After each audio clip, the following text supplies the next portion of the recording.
সেটা আমার কাছেই থাকুক।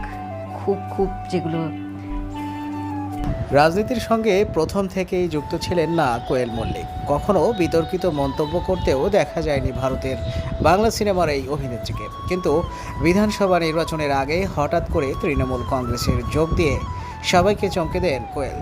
যদিও তার জন্য তাকে শুনতে হয়েছে নানা কটাক্ষ। পশ্চিমবঙ্গ ও রাজ্যে রাজনৈতিক পালাবদলের পরেই তৃণমূল কংগ্রেস ছেড়ে দিয়ে সংসদ পদ থেকে ইস্তফা দিয়ে দেন কোয়েল। কিন্তু বরাবর কটাক্ষের সম্মুখীন হলেও বিতর্কিত মন্তব্য একেবারেই করেননি তিনি। বিতর্ক থেকে শত হাত দূরে থাকা কোয়েল এই মুহূর্তে সময় কাটাচ্ছেন যুক্তরাষ্ট্রে।